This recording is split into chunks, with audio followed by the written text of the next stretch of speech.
Hi, I'm Jason Leahy, Executive Director of the Illinois Principals Association. Thank you for joining me for this IPA talk. Very excited about the conversation that we're going to have here today. So I've got two administrators from Grayslake North High School in to talk a little bit about DisruptionEDU. Yep. James Roscoe, who is the principal there. Jeff Chagrin, right? Did I get that right, Jeff? Chagrin. Just making sure, who's the associate principal for curriculum and instruction. So, fellas, thanks for joining me here. Absolutely. Appreciate it. Thanks for having us. So, just to kind of give us a little foreshadowing for what's to come, DisruptionEDU, you guys presented on this at the annual conference for IPA back in October. You've been featured in School Administrator, which is AASA's outstanding publication. Right. But before getting into the content a little bit, would you mind just sharing a little bit about yourselves, maybe personally, professionally, anything that you're comfortable with? James, you want to get us started? Sure, and we'll turn it over to Jeff.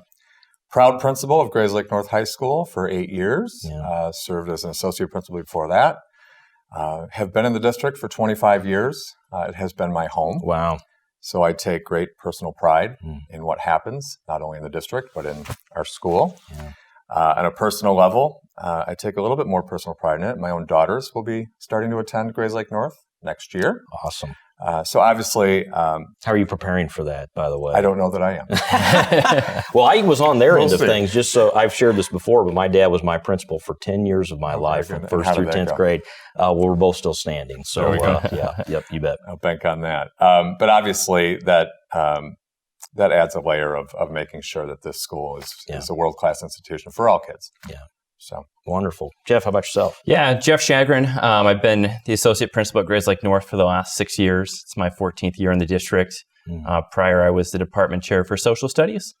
I also served as the director for student activities. Grayslake North is just an exciting place to teach and learn. I think one of the greatest things about it is it's just kind of coming into its own. The school's 15 years old. Really, the staff has developed a culture, and there's just so much great potential existing there. And today is just a moment for us to celebrate the work that's been happening there. Yeah, that's wonderful. So just as you think about, what's happening in the school right now, what excites you about 2020 as you look ahead? Everything. Yeah.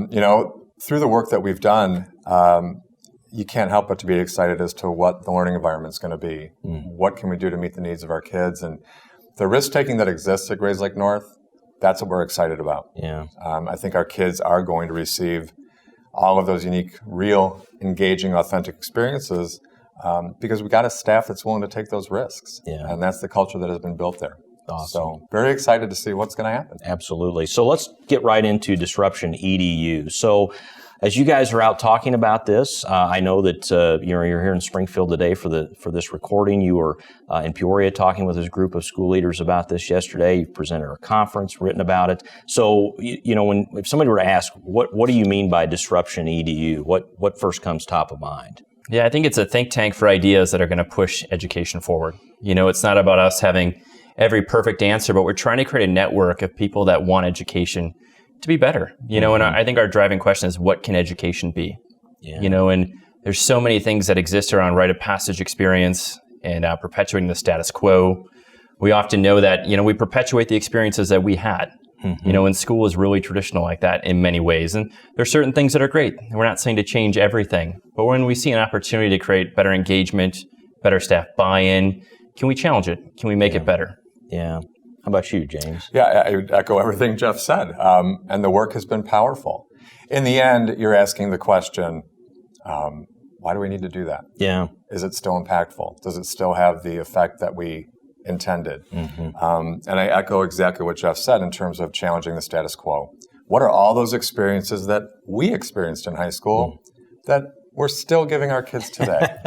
And to us, that needs to change. Yeah. So DisruptionEDU is at its foundation about that, challenging the status quo, identifying those rite of passage experiences, and changing them for the better. Yeah. And I will repeat the question: what can schools be? What can we be? So you're giving us kind of a theoretical view of DisruptionEDU, but very practically, what does this look like day to day for you guys in Grayslake North? Well, I'll go back to how it started. A few years ago, and as I told you earlier, it is about modeling what we expect. we talk about those experiences we want for our kids. We want them to be engaging. We want risk-taking. We want those real, authentic learning experiences for our kids. And if we're not going to model those, then I think we're doing a disservice, not only to our staff, but to our kids. So a few years ago, we decided we need to change things up, and it starts on day one. So we altered the way we do our opening day institute with our staff.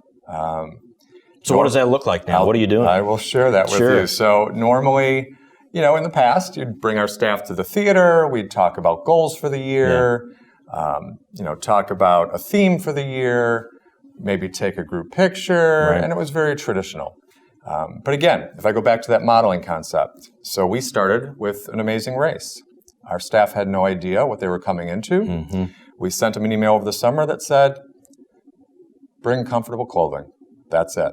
Yeah. We met in the auxiliary gym. We planned over an 80-mission amazing race, put them into teams, Wow. had buses waiting out front, and sent them on their way. Every mission had a meaning. So it was all linked to that common message of relationships. So they had to bring in food and go to the Avon Food Pantry for a mission to donate it. They had to stop by the Historical Society, which unfortunately received a lot of damage from that flood a few years ago. We draw from 6 different sender schools. So we sent them to every sender school so they had an idea of where our kids are coming from when they enter Grizzly Lake North. And everywhere in between. It was about having fun. It was about modeling what we expect in a classroom. It was about tying some meaningful missions with each other. But at the foundation, it was about building relationships with people they had no concept of or didn't know. Yeah. And that was the start of it. And that was just day one. Right. It went on from there all year long. I'll fast forward to the end of the year, if you want to pick that piece up. Yeah, so we finished with another final leg for the amazing race, and it ranged from teachers building garden boxes to help us kind of expand our community connection to our food bank, which ended up being a school pantry in the end. But it also ranged to trying to find cool ways to connect to the curriculum. And the final race part was they had to take a final exam, questions that were composed from every final exam within the school. Really interesting conversations to drive kind of those curricular conversations in an organic way. Suddenly teachers going, you're asking what? How does that connect to what we're doing here? Just a really neat way to kind of spark some instructional conversation as well. Yeah. And the teaming ended up throughout the year. So those were the bookend activities. But again, it was about modeling that. And we did a number of things where they remained in their teams throughout the year. Because our job is obviously not only to keep building those relationships and building the culture, but eventually rippling through to our kids. Right. So their next mission was a random act of kindness. I handed them a box, some note cards, and a pen. And I said, perform a random act of kindness with a group of kids that you may not know. Don't pick the kid that you know. What turned out was I had a team show up at 6 in the morning and cook breakfast for all our kids that take an early bird class. I had a team that set up a Sunday bar for our theater group. I had a team design a Chicago Cubs basket for... You lost me there. I'm sorry. Let me repeat that. A Chicago Cubs basket. But for a real meaningful and heartfelt purpose. We had a student whose father was dying of cancer, and they realized what a diehard baseball fan he was. So created that basket for them. You want to talk about how your culture has impact. I handed them a box, some note cards, and a pen. And these are the random acts of kindness that we're getting from these teams. And it built throughout the year. So we maintained the teams, did a number of activities. We had a competition for the food drive. Little sparks in between. I mean, I could go on and on, and I'll give you a few more examples. But it gets down to as simple as stopping in the hallway, videotaping a student and asking, who's a staff member that's had an impact on you? Send that video to that teacher right there and then. Because the job is to make sure that we honor the work as well. We know these jobs are difficult. They're the most difficult jobs that exist. Agreed. How do I honor the work and show the teachers that you have impact every single day? That's our job with DisruptionEDU as we build culture. And I think for us, it's really, to come back to the history of how it got started, we had a status quo experience. We came in, we had teachers come sit in a room in a very kind of admin-centric type of way. Right. And it wasn't getting the engagement that we'd expect to see in a classroom. If we want to see our classrooms engaging, we have to make sure leadership's engaging. We have to make sure we model that at every chance. And you take some risks. Like, there's a lot of things that can go wrong when you do it, but that kind of leadership to fail at times and being willing to fail I think creates a vulnerability with your staff that helps create buy-in. So I'm sure some obvious questions that might be from those that are watching this would be generally, what was the reaction of your staff? And then also, how did you see this impacting what was going on with the kids? Were the kids picking up on what was happening? Was that creating conversations between them and the staff? So let's look at the first one first. Just generally, how did you, just like any situation, you're going to have your early adopters and then those that are going to need some convincing along the way, I'm sure. But just, how did that process work out as you were working to get buy-in? And there were a couple of fears going in, right? Mm-hmm. Because on an institute day, you're taking some class time away for them to organize classrooms or do some of those logistical pieces that they're used to. And I will tell you, the feedback that we heard was, I'll just share a few quotes. For the first time in my 20 years, I feel like administration has gotten it right. Yeah. Building relationships. Mm-hmm. And that's what I consistently hear to this day, going all the way back to 3.5 years ago when we first started with The Amazing Race, is the importance of those relationships. I had no idea this person worked in our building or what they did. And now they're working together collaboratively to help kids. And again, at its foundation, building relationships is key in order to help all of our kids. Yeah. And that's what we still hear today.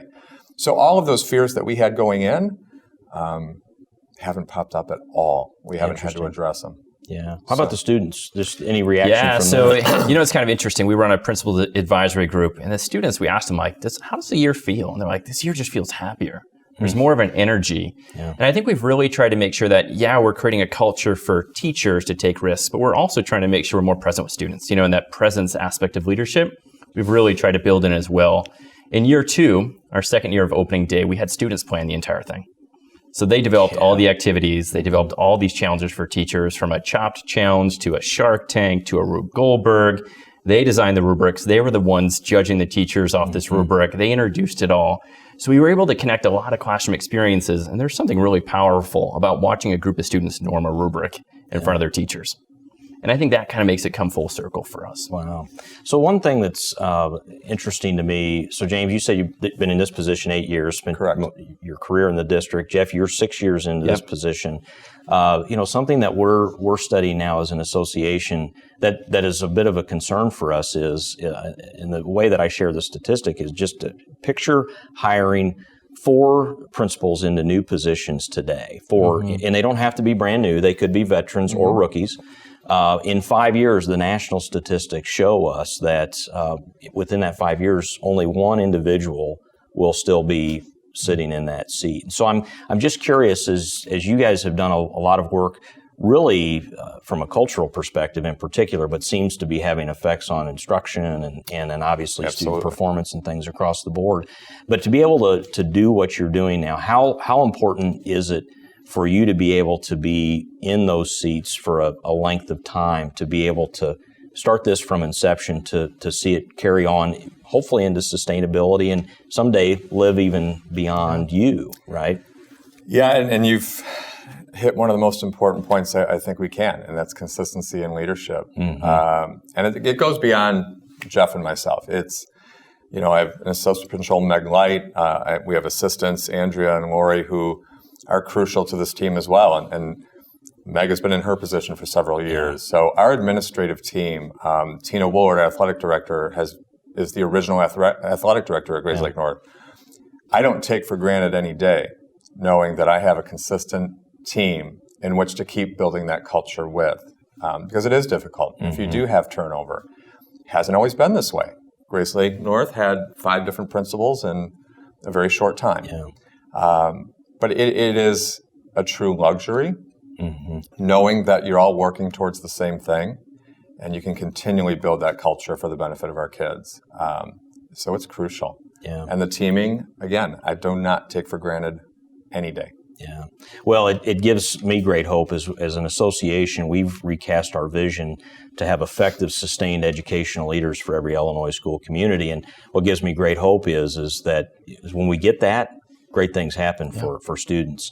So you both, I've seen you on Twitter. Of course, you've been out presenting this. I recognize that you're really working to build a community of people around these concepts. So what can people do to get in touch with you about DisruptionEDU, either through your Twitter handles or just directly? What can they do to engage with you as part of this? Yeah, for sure.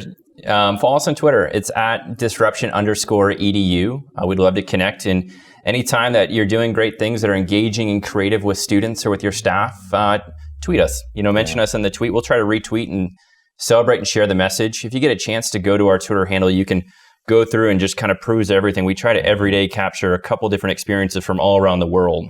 And I think those images and what you're seeing can give a lot of ideas and inspiration within themselves. We're trying to create a digital archive for those, but also just reach out to us. We'd love to connect via email, phone, anything we can do to help support a school leader or a school take some of these risks. Yeah, that's terrific. Well, James Roscoe, Jeff Chagrin, thanks to you both for being here.